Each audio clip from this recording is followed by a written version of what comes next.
दीदी, परिवर्तन किसे कहते हैं? वस्तु की अवस्था, आकार, रंग, स्वाद और गंध में निरंतर होने वाले बदलाव को परिवर्तन कहते हैं। हमारी आसपास की जो प्रकृति है उसमें भी परिवर्तन होता है। जी दादाजी, परिवर्तन प्रकृति का नियम है। हर दिन, जैसे कि दिन के बाद रात का होना, रात के बाद फिर सुबह का होना, और इसी तरह निरंतर ये बदलाव प्रकृति में होते रहते हैं। ये परिवर्तन होते हैं।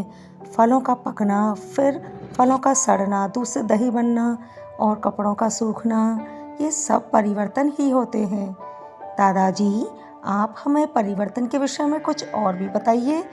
हाँ दादाजी, हमें बहुत अच्छा लगेगा यदि आप हमें परिवर्तन के बारे में बताएंगे। तुमने देखा ही होगा, गेहूं से आटा बनना, आटे से ब्रेड, रोटी और बिस्किट का बनना, ये सब परिवर्तन ही होता है। परिवर्तन दो प्रकार के होते हैं, मानव निर्मित और प्राकृतिक। प्राकृतिक परिवर्तन जो होते हैं वो प्रकृति में अपने आप होते रहते हैं, और कृत्रिम परिवर्तन मानव के द्वारा। हाँ पूजा, तुमने देखा ही होगा, जब घर में हम लोग पानी उबालते हैं तो पानी गर्म होकर वाष्प बन जाता है। फिर बताओ क्या होगा?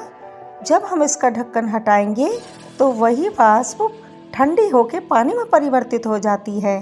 तो इस तरह से ये भौतिक परिवर्तन हुआ, क्योंकि हमें जल की वही अवस्था पुनः प्राप्त हो गई। तो दूसरा उदाहरण इसका, जैसे कि बेडशीट, जब हम इसको बेड पे डालते हैं तो यह बड़ी हो जाती है, और जब हम इसकी तय करते हैं तो ये छोटी हो जाती है। किंतु जिनमें हमें वस्तु की वह अवस्था पुनः प्राप्त नहीं होती, वे रासायनिक परिवर्तन कहलाते हैं। जैसे भोजन का पकना रासायनिक परिवर्तन है। शाबाश बच्चों।